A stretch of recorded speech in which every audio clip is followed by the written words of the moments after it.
Hi, loves. Hey. I got a job as a helper for older folks that are so sweet and so full of love. I'm sorry it's kind of dark, but there's not a lot of light in here. And I'm trying to, but that's okay. Sometimes my videos come out kind of dark, you know. But anyway, so I had to iterate with my new employer where I'm going to visit the shut-ins and be a light for them. And I love doing that because I always love singing for the old folks and visiting them and shining a light for them. I'm looking forward to that. I really am. I've learned so much from my friends who are the old folks. They're so full of wisdom. And I love to listen to them and their stories. Lord knows they've been in it. They go way before me. You got to respect it, right? Yeah. You got to be a light for them. I had no problem with that. So I had to explain to my, my current employer now, Melissa, that, she said, well, we ran you and some stuff came up that's not good. We see this assault. We see this battery on peace officer. We see all this stuff. Tell me about it. What the heck? And I told her. I told her how I had been set up. I told her about how I had a fake restraining order that was unsubstantiated against me with no evidence, that turned me straight up violent and set me up 6 ways for Sunday.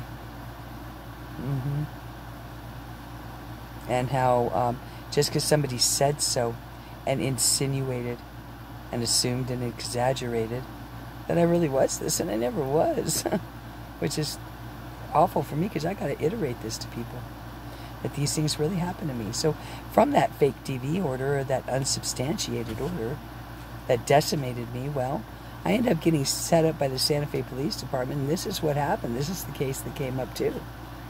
What happened, Laurel? Please tell me, do. And I'm only applying for a, a home health companion. And that's, kind of no offense to them, because where would we be without them, for sure. But you know how embarrassing that was? Hey, this stuff came up about you, man. They say this about you. I don't think I want to hire you, even as a home health aide. At $12.50 an hour. You're not even worthy of that. You're into question. You're in question. Yeah. And let me tell you what, that gets real dark, doesn't it? I'm in question again, aren't I? I'm in the insinuation emotion, aren't I? Kind of, sort of, huh? Yeah, that's where I find the balance and the harmony in it, kind of. Okay? Yeah, this is where I have to. This is where it lightens me up. Okay? You just gotta say it. Don't spray it. Don't spray lies. Don't spray insinuations and accusations at people you can't substantiate in the light. It ain't right. Because then they have to answer to everybody for who they are and what really happened. What's the truth, the whole truth, and nothing but the truth, so help you God. What is the truth and light? What is right? I never hurt anybody at all. The truth hurts, though. See, I think that's the most punishable thing, is I tell the truth and they don't want to hear it. And the truth hurts more than anything, obviously, because I haven't hurt a fly. But I've told the truth a lot, because I'm not allowed to lie. I'm genuine. I'm light. As dark as you might want me to be or see, or as much as you might want me to paint. If you want to paint me to be, I still have to answer for your not nice nasties. Even up to this morning. And every morning that I have to wake up at 7 in the morning and be reminded I'm a felon for trespassing to get shelter in a cabin at 9,000 feet when a tow company, Jane M. Auto, left me hanging, and Joey and my 12-week-old puppy, Dubai. They probably talked to my family I can't wait to see why they didn't take that call and left me on that mountain that made me a felon, too. Quite honestly. Because I have to answer to everybody. I'd like to know how you would feel about it if it were you. Really. Truly. Truly. I would like to know how you might feel about it. If you be me, how would you feel if you were me? When you were innocent all along and didn't hurt anybody. But you ran for your life and got away from being a slave. People who were undermining you and talking bad about you the whole time. And boy, everybody jumped on that bandwagon, didn't they? I became violent the minute that unsubstantiated restraining order was put up against me. Yeah. And then he turned around and this person lied 3 times under penalty of perjury. I was going to get $333,000, pay off my RAV4, which I wouldn't have even been at Santa Fe. I would have had a place to go if I had my RAV4, but he talked me into it and signed when he said he was going to be paying it off because he said it under penalty of perjury before Emilio Chavez. And he was going to give me a quick divorce so I could have a safe place to stay, you know. Did any of those 3 ever happen that he swore to under oath, penalty of perjury? No, not a one. Because if he had done any one of those 3 things, I would have been fine. If he hadn't been lying. And I've told them more than 3 times he was lying. But they won't listen to me. They'd rather leave me in the darkness and let him lead. Boy, and he's been leading them too, hasn't he? Leading them to believe everything without them actually verifying for themselves or checking it. Like my pastor, Dr. Reverend John Paul McGarry. He did. Because somebody told my son Lucas, Michael, of course, nobody else because he's a veteran, that I went to the VA Center in Raton and I broke up the place with baseball bats and I broke the computers and I smashed the windows and I smashed the desks and I smashed the towers and I smashed the monitors and I was going crazy and asking for money and I threatened the employees to smash their heads and they had to call the FBI to haul out my psycho, crazy, lying, whoring, bitching, burr-killing, thieving, evil-hearted, untrustworthy, and can't get better wife. That's what he said to my son. That's what he made out his mother to be. And this son of mine went and told his best friend at the NRA about me. She happened to sit on the head council of my church. And she told my Reverend, Dr. John Paul McGarry, about it. Dr. John says, hey, you know, she says, you got to stay away from her. She's a danger. She's a danger, John. You got to stay away from her. She's a danger. John says, what? What are you talking about? Yeah, she went to the VA Center and she did all, her son told me. Her son told me that she did all this stuff. She smashed the windows and smashed the desks and smashed the towers and that. Yeah. You got to stay away from her. And John says, really? Huh. I better go check this for myself. So he went to the VA Center and said, hey, by the way, you know, was there a lady here who smashed the windows and smashed the desks and smashed the towers, made a mess and smashed the monitors and threatened the employees? You had to call the FBI to haul her out of there, her psycho, crazy, lying, whoring, whatever. And the receptionist says, well, we don't even know the number to the FBI. Wow. Did anybody else bother to check that?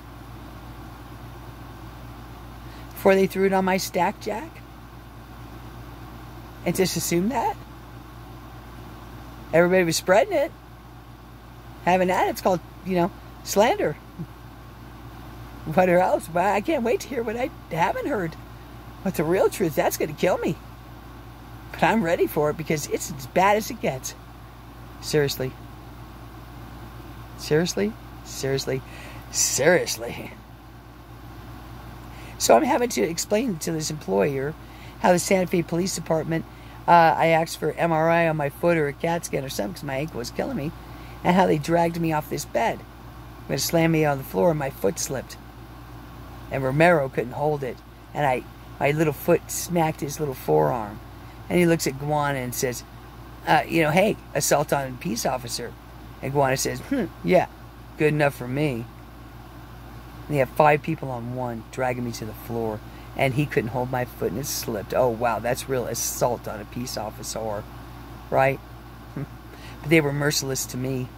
They were going to pull me off that bed and slam me to that floor. I didn't fight back. My foot slipped. Period.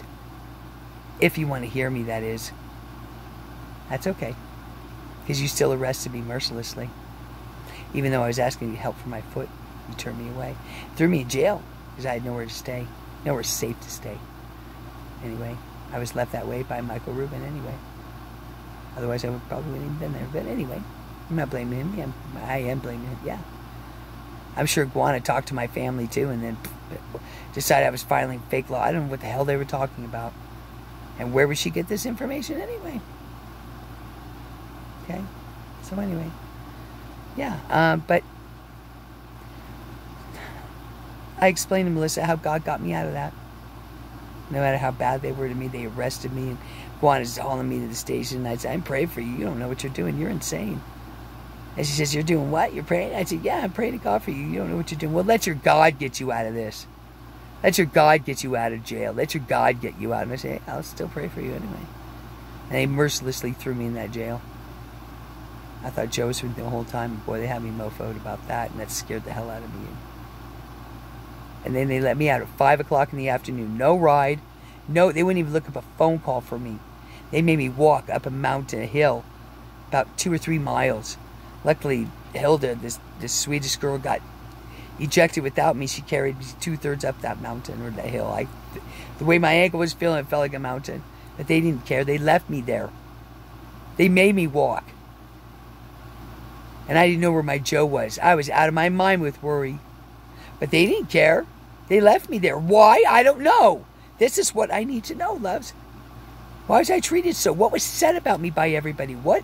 And what, even more importantly, what was really true about me? Let's get to the real truth. Okay, I was a good servant of the Ledoux family for 25 years. I showed it for mom and dad for doctor's appointments, dental, chiropractic, radiation, treatment, cataract surgery. I was always there helping the family. If I was so bad, why'd you hold on to me if I was so psycho crazy? Why didn't you just let me go? You sure held on to me for a long time if I was such a mofo. You didn't try to get away from me. You weren't calling the cops on me or running from me, but I sure was from you for what you were putting me through. I sought shelter 3 different times away from Michael Ledoux. And I'm not talking about my kids or anything, but I'm talking about me and him. You know who? And I left him 3 times, but when I went into this shelter the last time to get away from him, on 12/27, I told him I was abused, but he turned that around and said I wasn't, and made CYFD believe it. And they got me kicked out of that shelter for certain. The shelter said all of a sudden they couldn't help me. And I got kicked out because he's in all with the state. I mean, his whole family is. It's so obvious, it's in your face. So anyway, the truth is here at bay. It's so much bigger than me. This is way bigger than me, even that. It's way bigger than me, babies. That's a fact, 1333. We're going to read my poems right now. It's not just about me and what I'm going through. It's about the whole collective, you see. So let's read it, okay?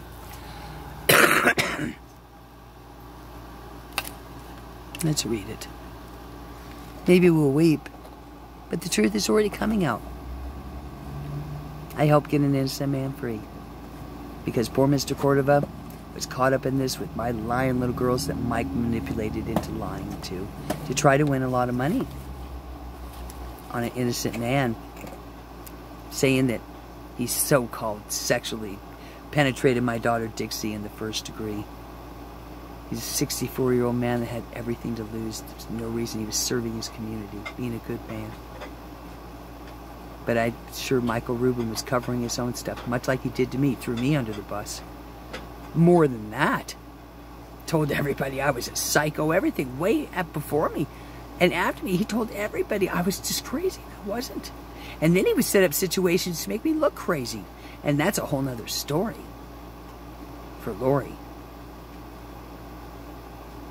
Had police, everybody spying on me, lying on me, counting how many cigarettes I bought, accusing me of everything. that I was trying to kidnap my children from their foster home. Lie. I was with John Paul McGarry. Riding by to taking pictures on a bicycle. He can't ride a bike. My whole left side is broken. But he said it about me anyway. Made everybody believe it. Good God Almighty. I can't wait to hear what I don't know. I'd like to see what he can prove. Yeah, you might hear it. But was it really true? Did you go back and clean up your mess? And say, hey, by the way, I was wrong about that. You know, it really wasn't true. But God, it made her look bad, didn't it? Sure as hell did. Shit. So I'm going to read my poems. The first one I'm going to read is from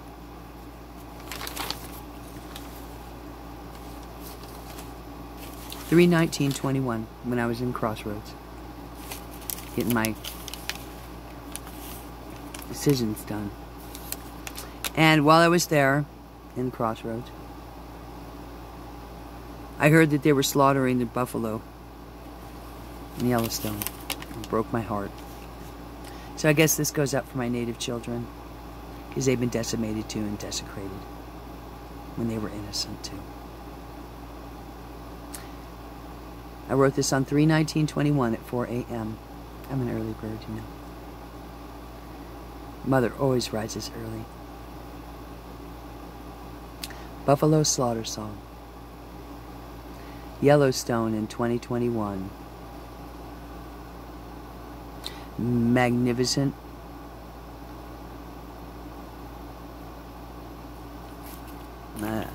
My writing, I'm not much in the light. Yeah, because it's pretty dark, but we're rising in it, loves. The truth's coming out. Don't worry. Okay? We'll get through it. Okay?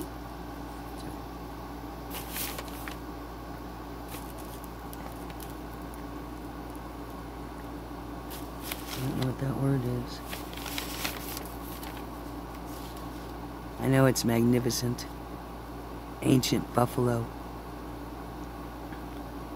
Slaughter. I should write this out and type it out so I can read it better. I haven't, it's one I haven't memorized, but it needs to be said anyway. Let's see. Slaughter I've witnessed. Why I cry, why? What possible good could come out of this? What is a white man's alibi? Little white buffalo, standing all alone, watching all the others, bloody, dying, falling one by one. Seems this is the truth of white man in 2021. Not even does a human being have a right to be free, unless we're in conformity. Man unkind, his minds are the new virus now. Human life has no more value than a slaughtered cow. Why must history repeat itself? You'd think we'd get a clue. Don't you think we better get a clue? Don't break the 13th commandment, loves, or fuckers, whatever you say. Don't be a dude. Is slaughtering buffaloes, I think, is a Dewey thing, and the natives would agree. Doesn't have to be this way. And that's the white buffalo, or the buffalo slaughter song. I didn't label it as white, but little white buffaloes in there. The next one is called Love Enough to Let It Go. Luckily, hopefully this is under 30 minutes, I hope so. Because I wrote this and I didn't even know it. And this is on 3/18/2021. It would have been my son's Jacob Jeffrey Ryder Ballard. Would have been his 32nd birthday, and it had been exactly 22 years since he got me. 32 years old, that's a long time. I hadn't held him for over 30 years now. But anyway, it's okay. He was a worthy sacrifice, Jacob. He was brave and strong and had courage. And he was always light. I was blessed to have him in my life. He'll always be a part of me. So hopefully, this truth, he's shining with me. I learned a long, long time ago how to love enough to let him go. The time has come again to say, it's time for me to love myself. I have to go away. When you love something more than yourself and only want the best, nothing can destroy that love, not even a COVID test. Duped by our own stupidity, we try to hold onto and fight. See how many fall in line and believe. Remember that word believe, there's a big lie in the middle, and believe that we are right. Let's see how many buy the bite and buy into our life fright night.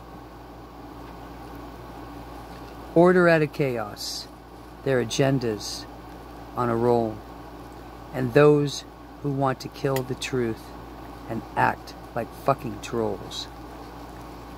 Then they scheme to buy their sin and hide like little moles. In Lucifer's light, they cannot hide the darkness in their souls. And for you, few, who lead the mass, your time will come. Your chit will pass. I'll see your shit in Tartarus. I wrote it. It must need to be iterated 2202. So it is what it is, loves. And I'm under 30 minutes, so I got a few. And I want to say a few. Because there's a lot of you who can't handle the frequencies coming in and the heavenly light that shines within. And you can't hide that light when it's right and it's true. And all it wanted to do was shine its love for you and its light for you. You don't take advantage of what's taking care of you. There'll be a day it won't come back to you. If you love something, let it go. If it comes back, love it forever. If it doesn't, just let it go. Another way to say that is if you love something, set it free. If it comes back, love it forever. If it doesn't, it was never meant to be. I'm all over that one of me. I haven't gone back to where I was in my territory. Because quite frankly, obviously, they don't love me, they want me dead. The head, or physically, or in jail, or in prison, obviously. Because they still got Santa Fe hanging over me. When all that happened was my little foot slipped. Wow. I guess I should live in Minneapolis, shoot. Kamala Harris's fun will get me out. I guess they give a hoot. I can assault a cop and burn his eyes out in his precinct. And they'll make sure I got bail on the other side as long as I'm on the wrong side. What a hell of a place our country's in. And hopefully this will ring to sin. Because the rings of sin need to be rang on these fake DV orders and these judicial systems that are jacked and stacked up the back against those who have no rights and no money and no defense. And you take advantage of the defenseless mercilessly, and I'm a prime example of that. My liberties and constitutional rights and Declaration of Independence have been stomped on 6 ways from Sunday in this whole equation in the last 3 years. That's a certainty. But it will prove to be seen because I can prove it, unlike thee. I have evidence, solid things, not just what you say or insinuate. I have it, testimony. I have all the evidence I need to nail you, all of you. And it's coming through, God willing. If not here, there. See, I'm not worried about it either way, because I know Tartarus or heaven comes someday. For everybody. Hope you're on the right side of the equation, you're not being a do. And if you're doing something, do something good. Like visit an old folk and give them some time to shine a light for them. Or visit a little kid and inspire them. or visit a homeless shelter and cry with them. That's where you shine the light. I love you, loves. I do. I always will. And I'll forgive you, been a do. I was led to. I know better than you. And a new way we do. Here's to you.